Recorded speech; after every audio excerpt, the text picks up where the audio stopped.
If you're watching this video, I'm gonna guess you have a little more taste for adventure than the average person. And that's good. I've had a remarkable career in aviation, well over 30 years, with thousands of hours of enjoyment spent in aircraft. But long before that, I started with motorcycles. When I was just a kid, 8 or 10 years old, my dad bought an old beat up Ducati 160 for my brother and I. My brother hated it, I loved it. Big win. The reality is, there's a lot of parallels between motorcycles and aircraft. And I'm lucky I started with motorcycles so young, which gave me the ability to really start to understand what it's like to have fun and be safe depending on the environment you're in and the vehicle you choose to motorize. Whether you are going to be riding a motorcycle, flying an airplane, driving a car, piloting a boat, it doesn't matter. There's thought process that goes into place that keeps you safe. I'll give you an example. Just the environment. I am currently in New England, 1,500 miles from home.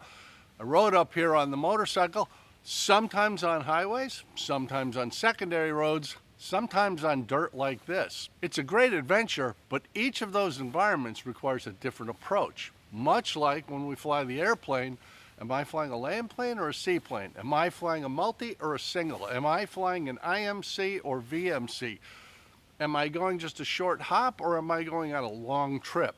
All of it requires some planning because, in all honesty, in each case, when you get right down to it, preparation, decision making, and your behavior really dictates your safety. Let's take a short break to talk about preparation, because preparation tends to lead to good decision making. The airplane has its own set of preparations and concerns, so does the motorcycle. Number one for me, these earplugs.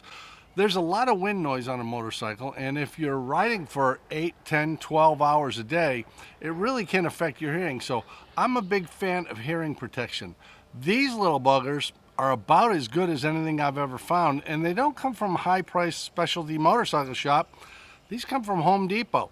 It's a little foam piece that crushes down really well, fits in the ear canal. There's a little plastic stem here that allows you to push it in and pull it out. Doesn't cause any pain. I've worn these for many, many hours at a time. No problem. Works out well. And being a little less rattled from all that noise, it lowers your stress level. It keeps you from getting quite so tired. It really is helpful. The other thing, little beanie. Little beanie is actually something you want to think about, because if you're riding a motorcycle with a helmet on for a long period of time, your head gets sweaty. That kind of makes the inside of the helmet less than enjoyable. So the little beanie might look stupid to you, but it keeps the inside of your helmet cleaner, and that makes your life a whole lot better. Of course, an absolute must, gloves. Gloves are critical, and I'm not just talking about any old gardening gloves. Gloves that are specific to motorcycles, where they've got the palm has some kind of protection, because if you fall off, you're going to tend to want to put your arm out, which very well may break your wrist or your arm, but you don't want all that skin coming off your hand. And on the back side, protection for your knuckles and the back of your fingers. These don't have to be particularly expensive, but they are a really important safety item, and it's all part of your preparation before you ever get anywhere near the motorcycle. You know you have this with you. And of course, the absolute key, the helmet. I really have been a kind of a geek about helmets over the years. I like this one a lot because I can raise this up. For a guy with glasses, it makes it easier to put on, take off. It has a full face shield. It's great in the winter, it's great in the summer. It really does provide a lot of protection. Beyond that, normally when I'm riding, I'll wear long sleeve shirt, long sleeve pants, and real shoes. You're never gonna see me wearing a wife beater, a pair of shorts, and flip-flops on a motorcycle or even a scooter. It's just a bad idea. Preparation before you even get to the machine, no matter what the machine is, sets you up for good decision making, and good decision making sets you up for an enjoyable experience rather than the harrowing, painful, possible trip to the emergency room that comes from not taking those preparations. Now back to me on the dirt road. For all the thousands of hours I've had enjoying motorcycles and airplanes, I've never bent an airplane. And part of that's luck, part of that's just making good decisions.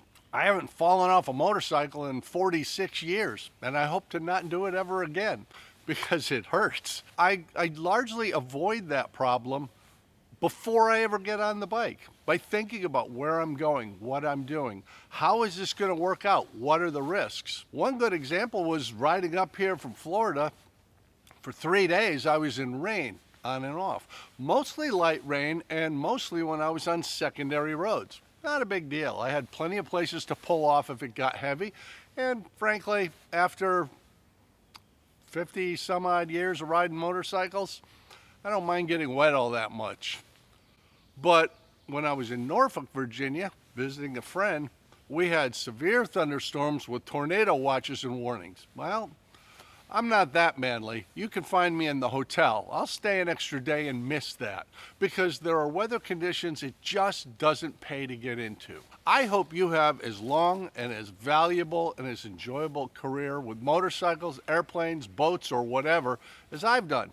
It has been absolutely fantastic. I've made some wonderful friends through my association with these vehicles. But I hope you'll understand, and I hope you'll put real thought into the planning you do, the preparation you do, the decision making that's entirely up to you, and your behavior based on that, that's going to dictate your safety and your enjoyment way more than any luck or unforeseen circumstances will. Over all these years, I have had thousands and thousands of enjoyable hours on motorcycles and airplanes. And in both cases, I've had a few minutes of real concern. But what got me out of that wasn't my incredible skill, and it wasn't my ability to overcome unbelievable odds. It was having enough of a plan in place that when the bad thing happens, whatever the bad thing is, I've got a couple options and I can go to them right away. I hope you'll do the same thing because this is a fantastic life, and I'm with you. I prefer a little bit of adventure rather than sitting behind a desk full time or sitting on the couch watching TV as my sole recreational resource. I'll take these motorized machines, whether it's gas powered, electric powered, hydrogen powered, whatever. They're enjoyable. So get out there, live your life, enjoy yourself, make the most of the time you've got on this planet, make friends, go share these experiences and really make something of your life. But do it safely, do it enjoyably, and do it for a good long time. I think you'll be glad you did. Hey, thanks so much for watching Madpropsaero. I really do appreciate it. Please click like, share this video if you would, because as much as we like airplanes, life is about more than just aircraft and airspace. And please subscribe to the channel because it's always nice to have somebody else along for the ride. Catch you next time.